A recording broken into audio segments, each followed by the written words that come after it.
Hello everybody, my name is Adam Bergman and I'm going to give you a really dope video about Palantir. Palantir in the last 3 days had 3 amazing interviews with CNBC, the World Economic Forum main conference, and Business Insider. Business Insider interviewed Shyam Sankar, our COO, where he spent over 11 minutes speaking about Palantir. Dr. Alex Karp was interviewed by CNBC. Shout out to CNBC, they're always interviewing Dr. Alex Karp. They're definitely a friend of Palantir, or it seems. And that interview was around 15 minutes long.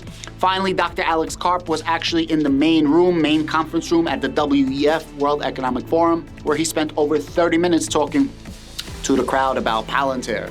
There is a bunch of jam-packed highlights, but instead of me telling you these highlights, I'm just gonna play you the video one after the other, after the other, after the other. This is gonna play for about an hour long after I'm done speaking right now. I really do appreciate it. If you guys find it in your heart, it's hard to put all these videos together, please just give me a like, share, subscribe. If you guys enjoyed this type of content, I'm definitely bullish about Palantir, and there's a lot of information that's jam-packed in these 3 interviews. I highly suggest that you sit back, relax, pay attention, and enjoy the rest of this video. Have a great day. One after the other, after the other, after the other. This is gonna play for about an hour long after I'm done speaking right now. I really do appreciate it. If you guys find it in your heart, it's hard to put all these videos together, please just give me a like, share, subscribe. If you guys enjoyed this type of content, I'm definitely bullish about Palantir, and there's a lot of information that's jam-packed in these 3 interviews. I highly suggest that you sit back, relax, pay attention, and enjoy the rest of this video. Have a great day. I'm very Nice to happy. see you. How many times have we been doing this? Many times. Yeah. And we've been through a bit of a roller coaster in terms of the economy, in terms of the world, geopolitics, and everything. What is your sense now, and do you think the sensibility is here right now? Look, we've been meeting for many years. And when we first met here and you filmed me, the idea that the world is disjointed, violent, unlikely to be pure and global, that world leaders would fight more than they get along, that there would be derision and division into major democracies, and that we'd see a war in Europe looked like the nightmare fantasy of something that you would not believe could happen. And of course, we built our company on the idea that the world is disjuncted, violent, but could be made better. I think the core issue for people behind closed doors at Davos is, okay, clearly the world is not going to be the way we thought it is. It clearly is not going to be more peaceful, less disjointed.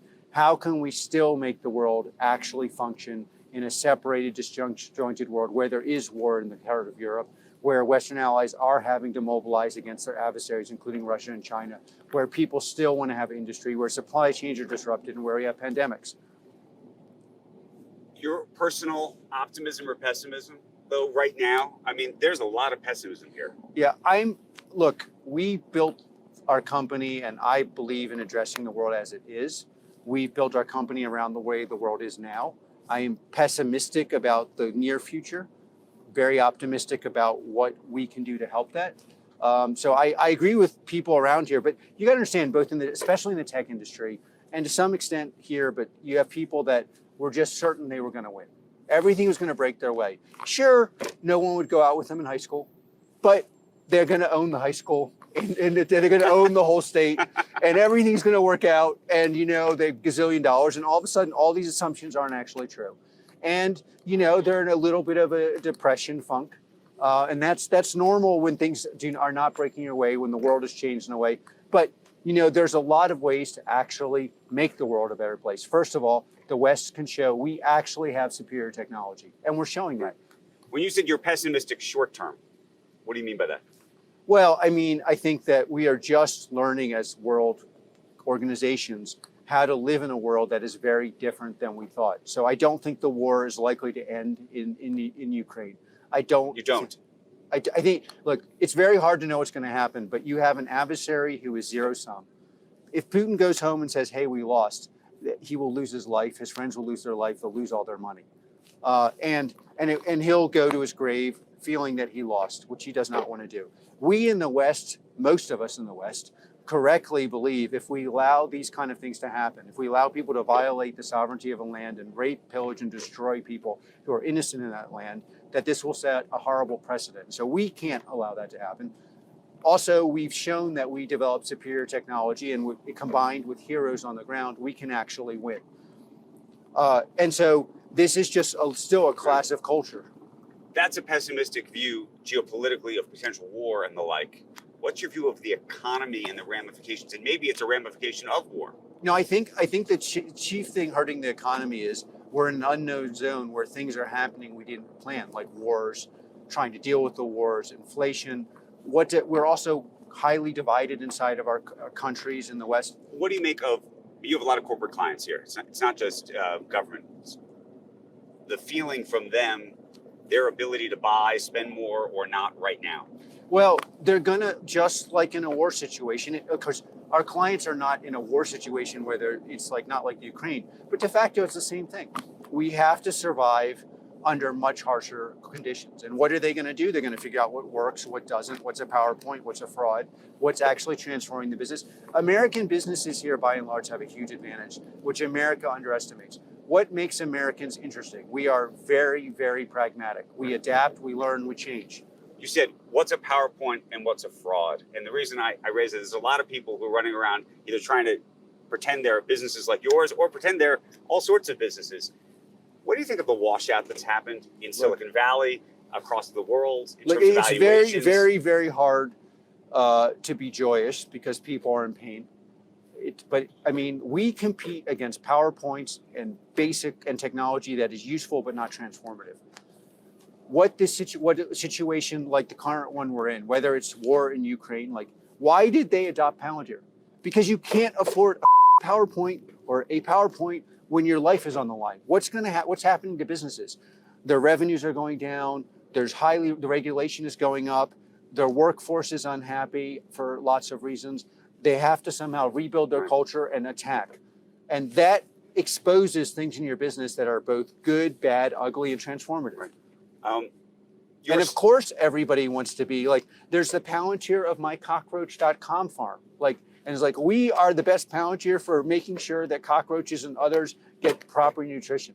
And yeah, that works under bad conditions, but it does not under good conditions. It does not work under bad conditions. What do you make, though, of the valuations that have taken place in tech land, including to your own company? Look, we've been at this for almost 20 years. Our valuation has been very high and very low. What we're very interested in is how is the business doing? I run this business for better or worse. I know how the business is doing. And by the way, over the medium term, not the short term, valuations do reflect the health, integrity, and success of a business. And in the short term, that fluctuation of valuations expose people who are out on the beach naked. You know, if you're out swimming naked, which by the way I embrace, it's kind of hard when it's just like if you're out here without the proper coat. It exposes the weakness in certain businesses. In the end, especially in America, we're adaptive. Those stronger businesses will grow, thrive, expand, and we'll end up with a much. What do you tell investors who say, "Look, this stock has fallen"? I can tell you. Well, investors, I tell our employees, look, there's market conditions that affects the share price. But is it market conditions? Is it the way the market views your particular company? That there are investors who are frustrated with what they call dilution, right? Great. There are legitimate and concerns we have to address. Dilution. What are the revenues going to be? Where are the revenues going to develop? How transformative are the products? All legitimate concerns. What the investors we have, primarily our most important investors, are co-workers. What we believe is our business is stronger than it's ever been. Right. And we have a lot of evidence that convinces us. We believe our conviction will convince the world over a multi-year period, and that's what I care about. Right. But the question is, were the valuations before, when this stock was a $40 stock? Yeah, look, did you say to yourself that was Alice in Wonderland crazy town? Let me tell you something. One of the things that's been most helpful about running this company is that when you're kind of like outside the norm, a little bit of a freak show. Like, I never thought we were that good when the share price was 40, whatever. I didn't think we're that bad when the share price is 6 or whatever it is. I know what makes the business strong, and I'm focused on that. And I honestly never thought I was that perfect at 40. I don't think I'm that bad now. I think it's just like you work on the business, you have a huge problem if you're like full on like normal Silicon Valley capitalist pretending you care about altruism or whatever. that you actually judge your life by the share price. Let me just ask you one other investor-related question, which is, who should the investor base compare your company to? So some people say, oh, it's a consulting company. We should look at Accenture. It should be a multiple of that or not. Other people say, oh, it's a software company. It should be somewhere should be in the middle, maybe. You know what? But what is it? If you doubt what our company is, talk to the Ukrainians, talk to the CEO of Hertz, talk to BP, talk to the Special Forces. They'll tell you this product saved my life or made my company better. And you know, if you don't have to believe me, believe them. There was a fascinating piece in the Washington Post No. that really described what Palantir has done in its involvement in Ukraine in a very detailed way. I mean, you've alluded to it in some of the interviews that we've done over the years. How is that changing the business? And now that that's public, if you will, is it changed the kind of conversation you can have? Look, well, we built PG, which single-handedly stopped the rise of the far right in Europe. We built Foundry, which was used to distribute the COVID vaccine and saved millions of lives globally. We built what we call multi-constellation, and what's often called the digital kill chain. And they're category-defining products. So when you deliver these products to the market, just honestly, people say this isn't going to exist, this isn't valuable, but then it changes the market. And then the market is the Palantir market. Now, that doesn't mean everyone in the world is going to buy our product, but it means most of the sensible people in the world are going to buy from the category we defined. And that is exactly what's happening in the warfighting context. And it's happening because of, I mean, you have to look at this. You have a small country that galvanizes its country, brings its heroism forward, and they're up against the third most important army in the world, and they win. Every single country in the world that finds out, that asks, well, how did you do it? What can we do? What is the cost of that? How long does the implementation take? I always ask you this, but given the increasing tensions, it appears, between the U.S. and China, where are we? What are our capabilities? What do you worry about? We are very lucky. The Chinese government is very focused on internal security. U.S. has to heavily, and its allies, focus on external security. We are better at software than the Chinese, but we're also better at focusing on something we care about. How do you repel an adversary that wants to invade your territory? It should be the single focus of and we are, partly because we're better at it and partly because that's the need. If we had a conversation here in 10 years' time, would China have taken Taiwan, tried to take Taiwan? What do you think happens? I think it largely depends on how powerful our software, hardware, hero quotient is. If we continue to do what we're doing in the Ukraine, look, if Russia had known what Russia knows now, I think there's a pretty strong chance they would not have invaded. SPACs. What was the lesson of investing in SPACs? Most companies were not prepared for bad weather like we were. Stay away from companies that are not prepared for bad weather. That was the lesson, but you invested in companies that were not prepared for bad weather. Exactly. We should be more investing in ourselves, not investing in companies that are not prepared for bad weather. How did that happen? Look, we are the world's best, in my view, at building software before people need the software. You make mistakes along the way. We made a mistake, we corrected it, we're moved on. Minutes we've allotted for this with Alex Karp. Alex Karp is the CEO of Palantir, and Palantir is a very interesting, unusual company. We'll go through it, but let's go through your own background, how you came to be the CEO of this very successful company. Where did you grow up? I was born in New York. I grew up in the suburbs of Philadelphia, which meant I went to the local magnet school at Central. And you went to college where? And I went to Haverford, which is not very far away. And then I went to Stanford Law, and then I went to the University of Frankfurt for a PhD. And after your law school, most people practice law or do something like that. How come you wanted to get a PhD in philosophy? Well, I was very happy in undergrad, at least on the study side, and I thought I would change the world, and a kind of way to do that might be to be an advocate. And then I got to Stanford, and I owe Stanford a lot, but I kind of hated it.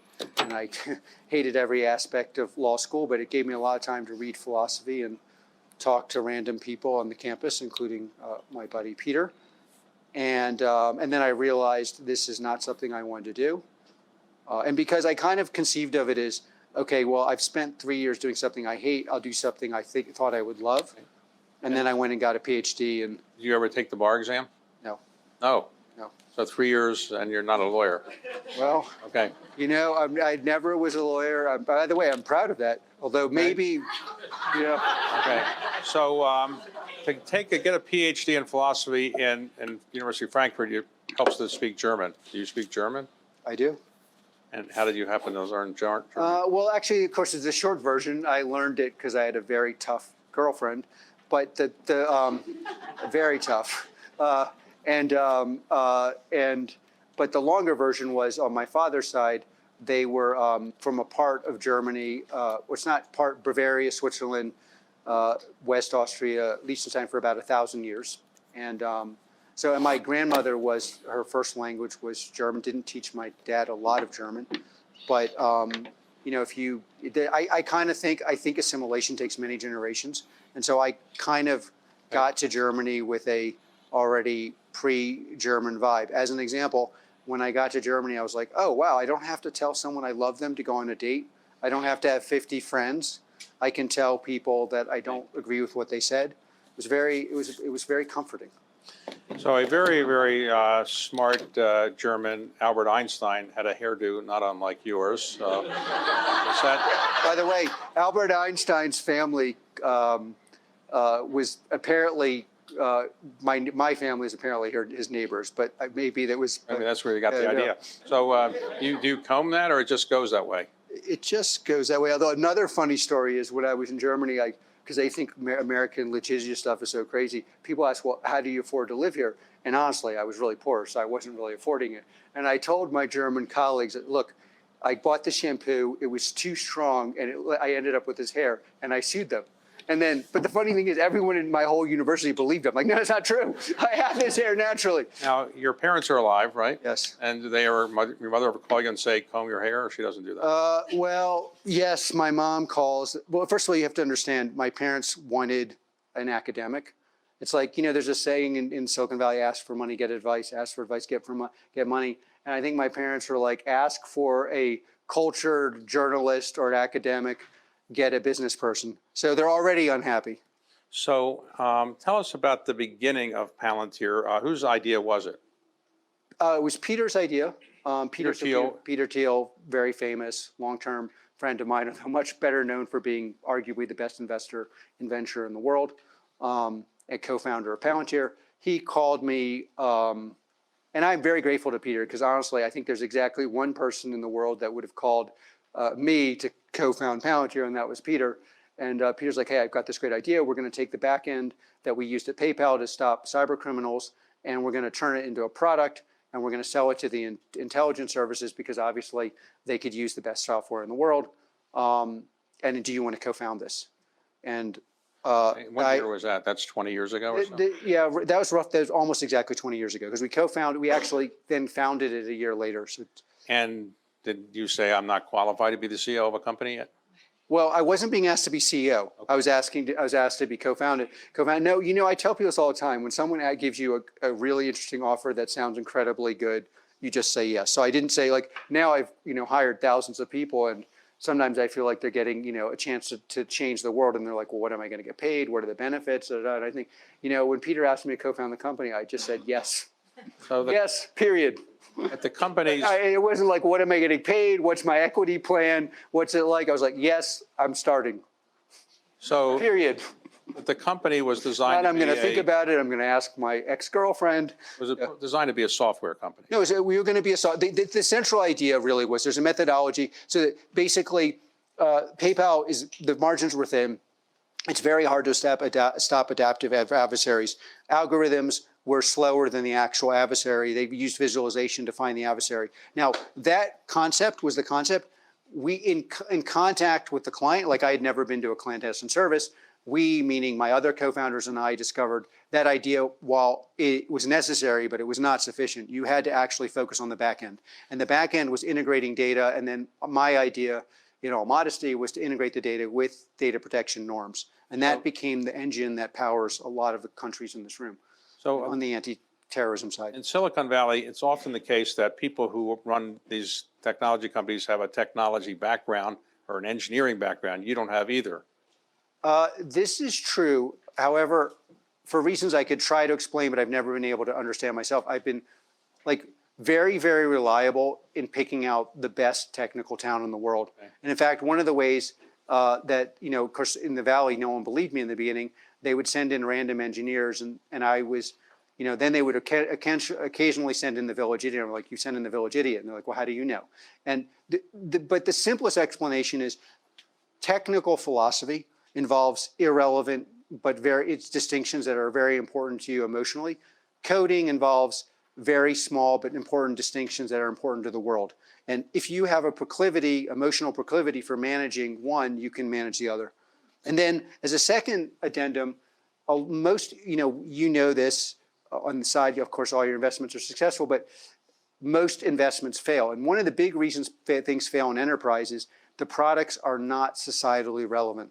If you build a non-societally relevant product, you're going to have to compete with a company that is really good at sales or already owns distribution. Mostly they own distribution and they're great at sales. So to build a product that can break through, that product has to be so relevant to the society that actually people buy it despite not quite understanding it, and an engineer on their own will build a product for other engineers. And that's why, that's one of the big reasons almost all enterprise software companies fail. So originally your clients were the US government and the CIA.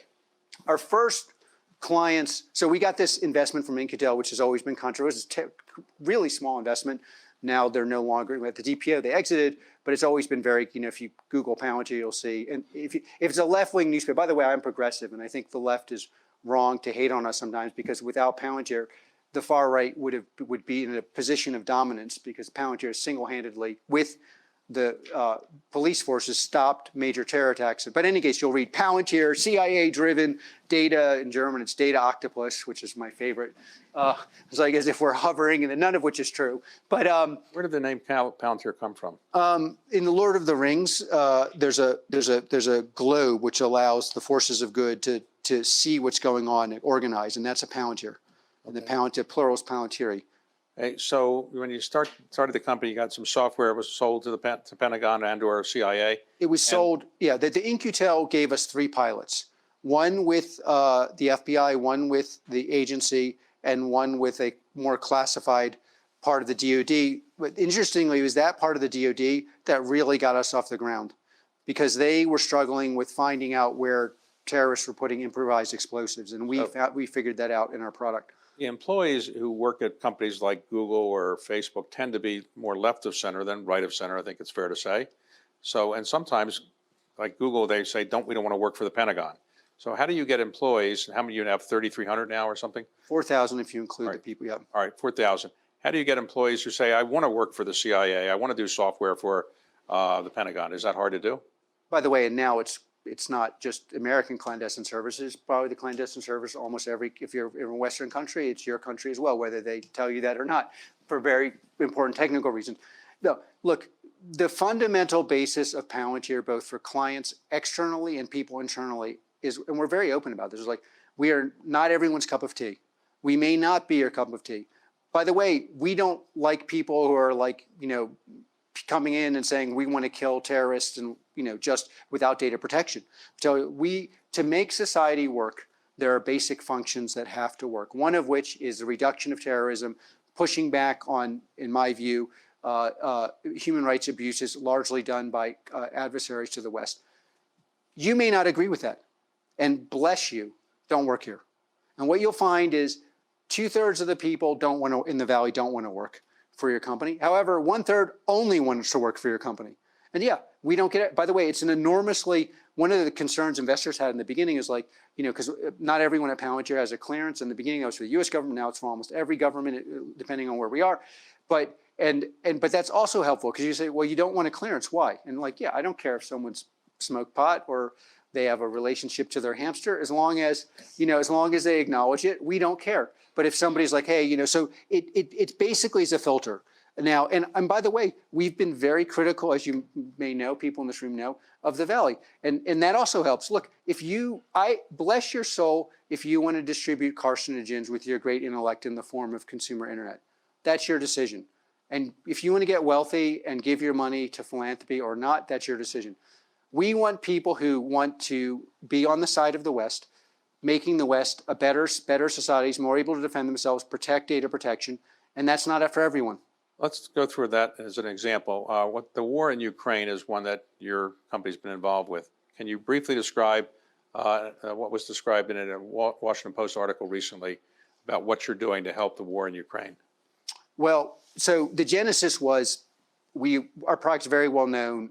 We have a counter intel product, it's called PGE, which is very well known. We have a commercial product called Foundries, very well known. We have a product that is not well known called MetaConstellation. And that product allows you to use algorithms on large data sets to hone in on adversaries over, say, for example, a whole country. And the integration of data the infusion of data from satellite, telephones, other sources, classified sources, and then the disambiguation of that so people only see what they are allowed to see on the battlefield is something that took us 15 years to build in various forms. The Ukrainians, without going into all details, but some of it, they of course went to the most important services in the world and said, okay, what should we use? And I'm very proud to hear they had one answer, Palantir. And then we were asked if we were willing to supply our product philanthropically, basically for free. And I was very in favor of this because our primary mission is, in fact, to set a global standard for the world for behavior.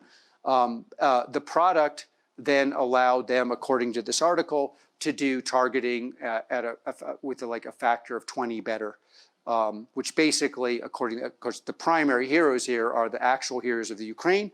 And they're also, I have to say, one of the caveats is they're very, very technical. The people that have used our product there are world-class engineers, but they were also able to train normal engineers. And in their hands, they were able to change the targeting ratio, which, according to David Ignatius, played a big role in changing the course of the war. Okay, so can the U.S. government get this same kind of software? Does it have it? Can you say that? The U.S. government has our software. Okay, and uses it very aggressively. I mean, look, the role of the U.S. government and the British government, others, is somewhat sensitive. Some of it is in this article from Days and Nations, some is not. But it would be remiss not to mention that these governments have played an enormous, effective, and crucial role, not just with our software, but also with our software. So where do you want to take the company in the future? You already built a company that's pretty large, pretty successful. What is your future direction? Well, on the government side, some of this is not directly Palantir related, but we in America, Western countries, we should learn also from the Ukrainians what actually worked on the battlefield. You know, I'm very in favor of a robust posture in America. We should look what percentage of our budget is being spent on things that actually turn the tide. So not all that's going to go to me, but we need to invest where the West has an advantage. Now, what do we want to do as a company? Of course, we are going to grow and continue to grow that suite of products. Of course, at this point, a lot of our growth is commercial. So without going into Q4 results, the U.S. is taking a real liking to our commercial product. Growing that part of our business is obviously important. But my fundamental view of what Palantir should be is an instrument, a technical digital software instrument, which is, again, what I think, are the best at in America, that strengthens institutions, both commercial and economic and political, in Western countries. So today, your company is based in what city? Denver. But you, as the CEO, live in? I live in the backwoods in basically a shack in New Hampshire. And the reason that's so convenient and helpful to the company is? I mean, you wouldn't know it on TV, but I'm an extreme introvert. And so I hide out. But I travel. I'm back to traveling 250 days a year. And so I travel from office to office to office to office, tricking Palantirians thinking I'm meeting with clients when, in fact, I'm meeting with the most important client, them. Hey. What are you building? Why are you building it? What's working? What's not? How's our senior leadership failing you today? Please tell me how we're failing you today. How did we fail you even worse than you thought today? So you're also a pretty accomplished skier, right? Cross-country skier. So that helps being in New Hampshire? Yes, but it's really, I'm a very accomplished introvert. and you know, in New Hampshire, I have no neighbors. I barely talk. I go into my little introverted cave.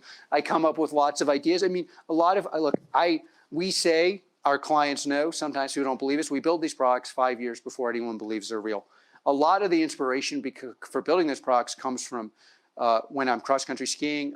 I think I'm the most accomplished Tai Chi practitioner in the Western business world. I do that. I walk around, I bounce my head into a log and think, oh, wow, we need a product that, or so-and-so is really good. And then, a lot of it's also like, when you decide a product needs to be built, or somebody like a Palantir, I don't know, Shyam says, hey, this is a really interesting product idea. And it's like, then you have to decide, well, who's going to build it? Like, this is like a lot of the biggest decisions at Palantir come down to, okay, for example, the Foundry product, which is, I don't know, without going into Q4, it's been like growing like a weed in the West, commercial product. I remember someone came to me with the basic architecture of it, and we took a person who was on our, by far our biggest client. It was probably worth 30% of our revenue, took off the most important engineer and put that engineer on this product that no one believed would work. And that's how we ended it. So like figuring out who does what under what conditions. And then there's a productization phase. So we often build a product, then it's beta, it's in the market, means we still have to hold it up. Then a whole different team has to get it into productization phase. And all those decisions have to be made on the ground, on the factory floor, basically. It's like cutting leather. But Except for the leather to do all resists. this, don't you need to have the ultimate security clearances? To work at Palantir? Well, for you personally, you have to review these Actually, software. one of the best decisions I ever made was not getting a clearance. And I'll tell you, it's a really good decision, because if I was cleared to know a lot of stuff I know, I couldn't sit on the stage. Okay. You don't keep secure documents on your desk. I'm not, I shouldn't make, no, I'm not planning an office. I'm not planning to run for office. Okay. So It's a pretty good joke. You guys are too polite to laugh.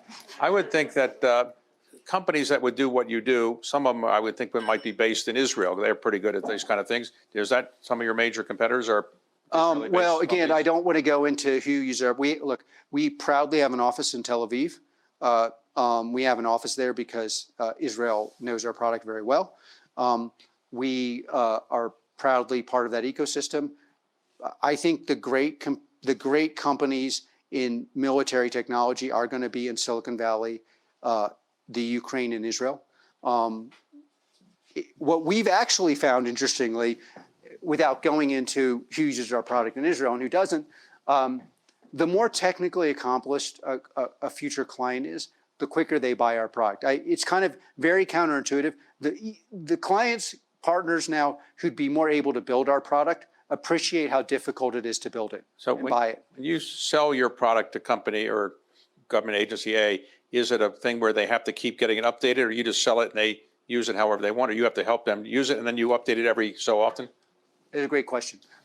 So there's a substrate of our product. So let's just say clandestine agency 204, they'll get, say they buy Foundry and then they buy PG, they'll get a core substrate of the product.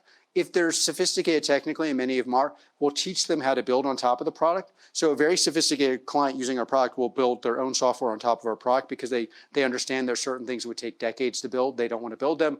And then they'll build their own things on top of it. We, on our end, deliver new features. So let's just say, for example, in the Ukraine war, we've learned a lot about what you would need to fight in Europe, which, by the way, no one understood until now. It's a complete, fighting in the desert, fighting in Europe, fighting against Russia, fighting against, smaller, less effective, more terrorist organizations, completely different thing. We'll then build features that we will, obviously, that's one of the reasons we only ship these to allies, that will then get shipped across, say, the NATO structure. But for example, sophisticated partners and clients like the Ukrainians and maybe ones you've mentioned, will also build things on their own, and those things will be built on top or next to our product, and they own those things completely. And that's why it ends up being kind of good for both sides. A lot of CEOs of technology companies obsess over their share price, and the last year or so, share prices in tech companies have come down. Are you obsessed with your share price, or you don't care that much? I guess I'm supposed to say You do care. I do. Well, I care You're because one of the biggest shareholders, aren't you? Yeah, well, look, the answer that, like, I care because the people who work at Palantir care. I do actually care about our shareholders. I actually especially care about the retail shareholders, the small shareholders. But I've been at this 20 years. I know that like, when we DPO'd with 700, I think, and 40 million in revenue, and during that, roughly in that phase next year, we ended up with $100 billion valuation. It's like, and as I recently said, I didn't think, luckily I come from a family where I'm at the small table because I'm not an academic. I never thought I was at that good at 45. I don't think I'm that bad at 6. I know how well the company's doing. It's funny, as someone who's been somewhat skeptical of the free market in many ways as a proud progressive and believes that we need to ameliorate the free market by having world-class education and helping people who've been underprivileged. Medium long term, I have enormous faith in our clients, in this case our shareholders, to figure out if it's working or not. I know we built the product.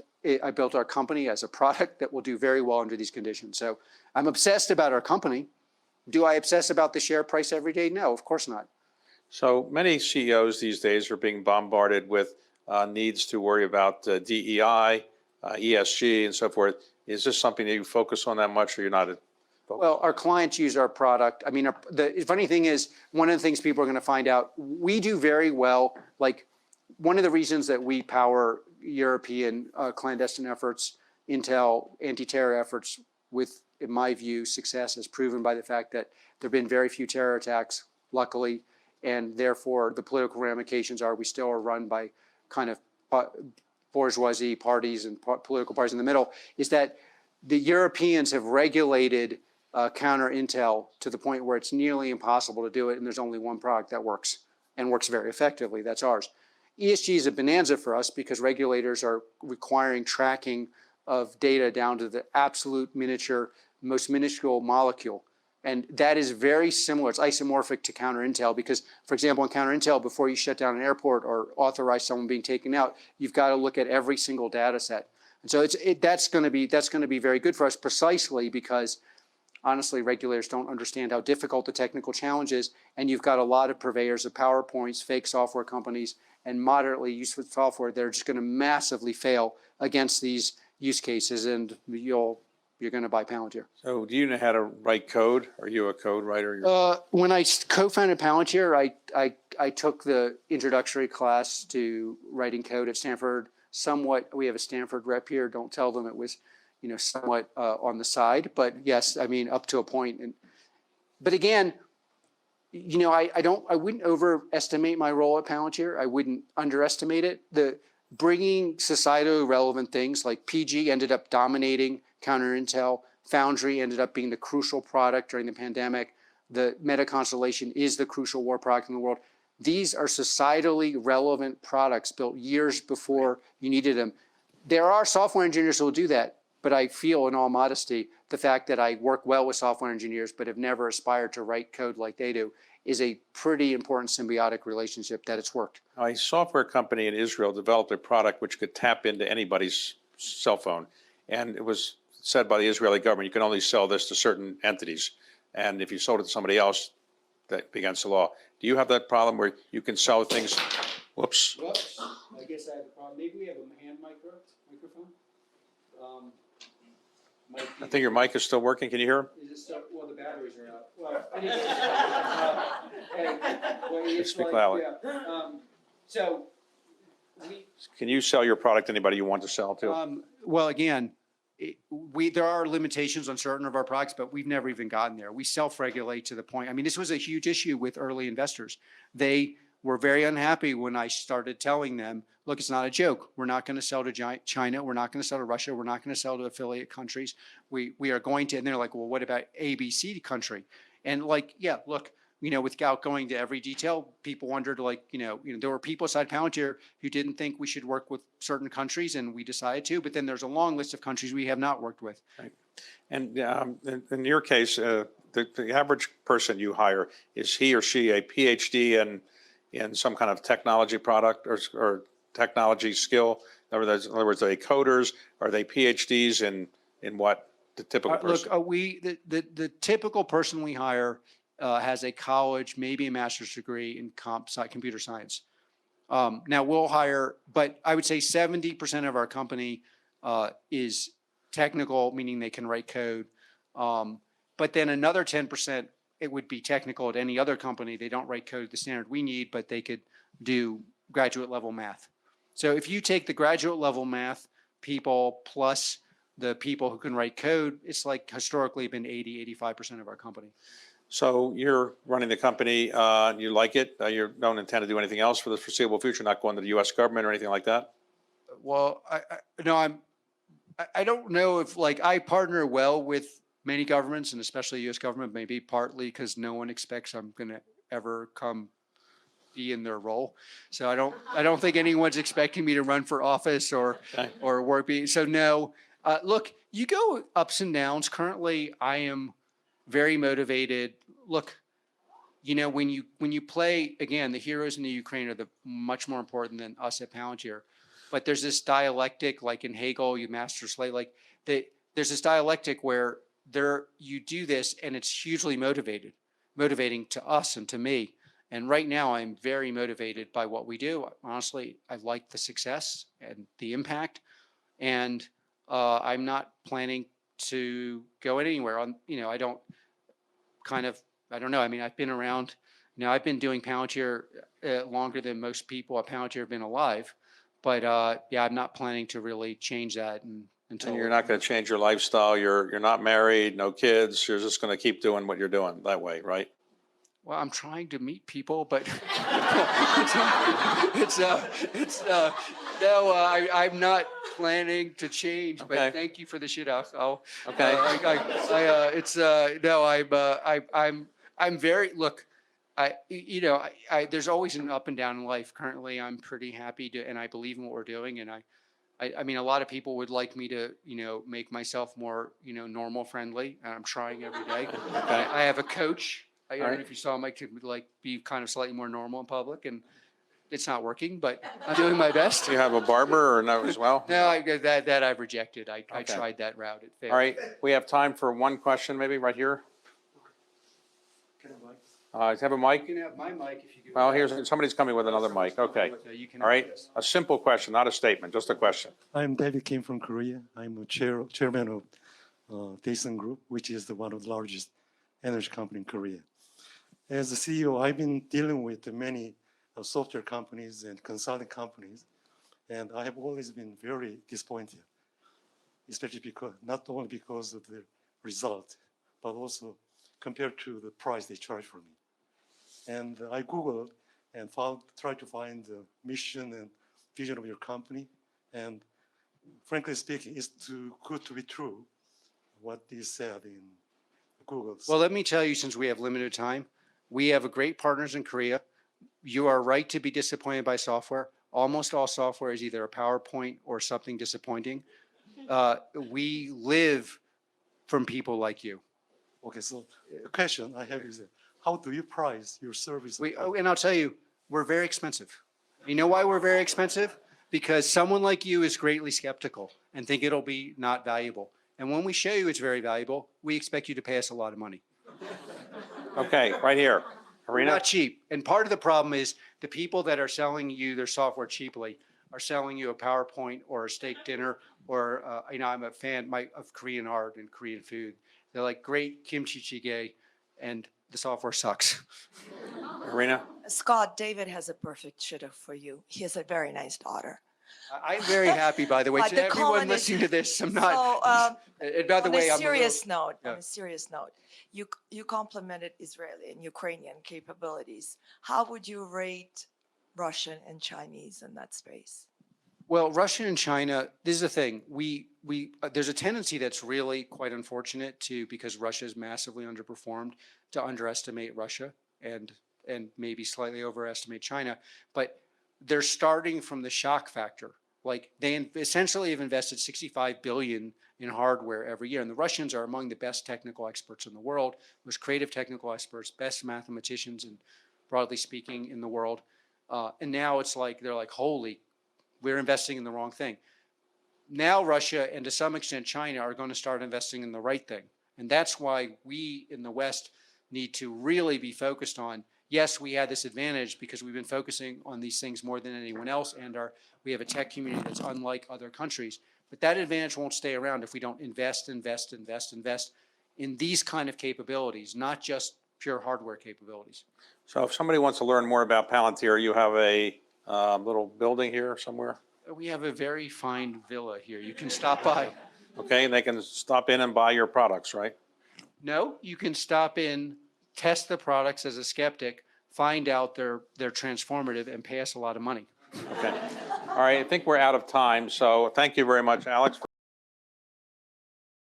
Palantir generates some 60% of its revenue from government agencies, counterterrorism efforts. Can you tell us a little bit more specifically about what those applications are?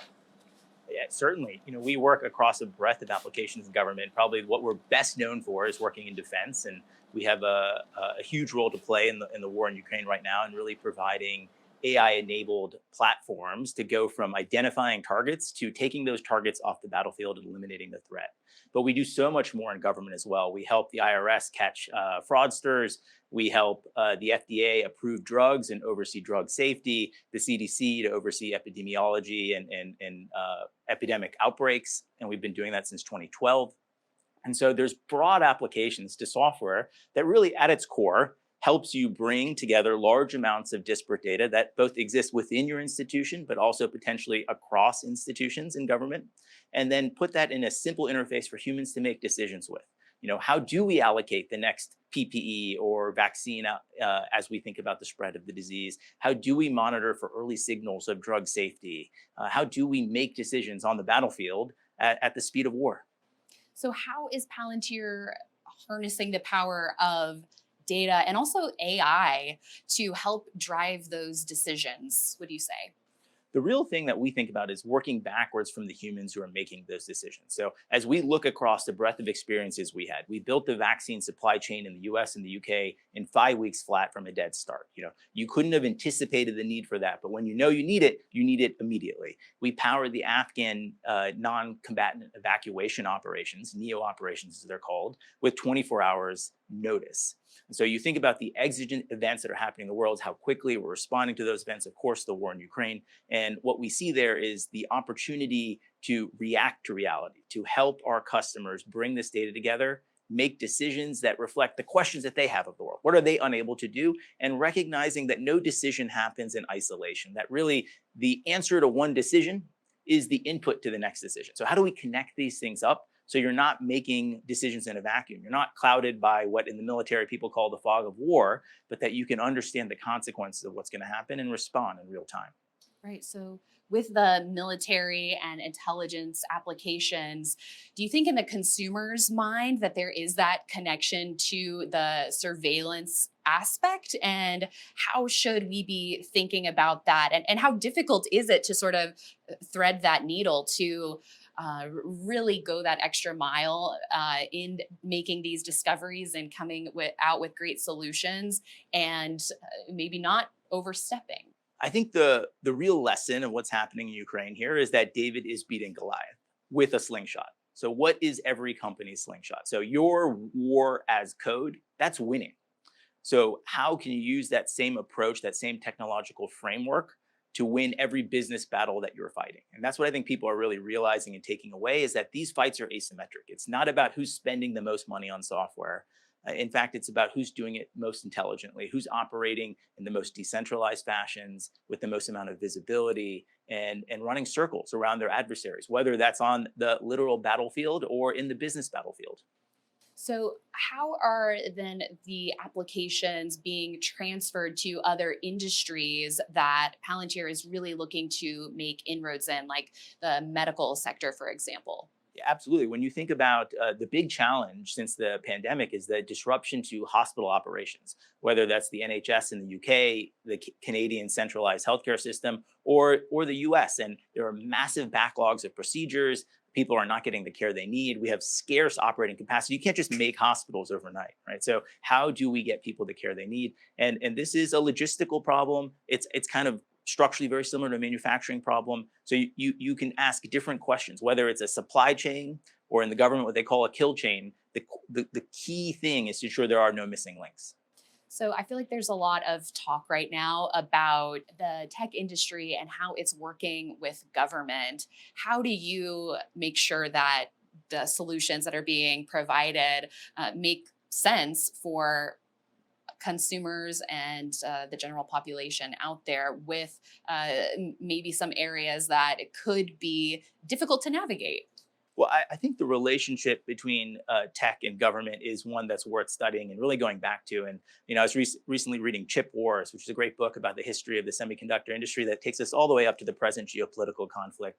And one of the things I really took away there is how innovative Bob Noyce was with Fairchild and Intel, and how much of their R&D they did at their own expense in the service of government. There was at some point, I think, the space program was 95% of all chips sold in the 60s. And of course, now the government is a small fraction of that. And so how does the leading edge needs of the military, of the government, of national security drive innovation? We see a consistent theme of that, whether it's the integrated circuit, which really gave birth to Silicon Valley, its origin, whether it's drone technology, whether it's high-end computing. And we see that right now. We see there's a lot of co-innovation that's happening, where how do we predict where the pandemic's going to spread is built on things that we learn in government, but equally, things that really materially matter to the government are first developed in the commercial world. Mm-hmm.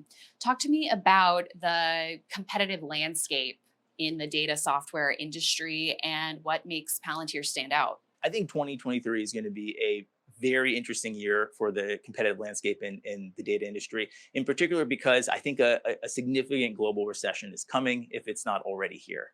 And so when that happens, people really have to, the tide goes out, people take stock of the investments they've made, and they ask them, which of these investments am I ready to go to battle with to survive and hopefully thrive in this global recession? And I think there's going to be a big shakeup there where people are looking for software that can be implemented quickly, that delivers results very, very quickly. And they're going to move away from things that are a little more mimetic, a little more, I'm doing it because everyone else is doing it. And so watch this space in 2023. So speaking of the recession, like you said, companies are going to be making really tough decisions. So harnessing data software that can really help unlock efficiencies. Tell me about that.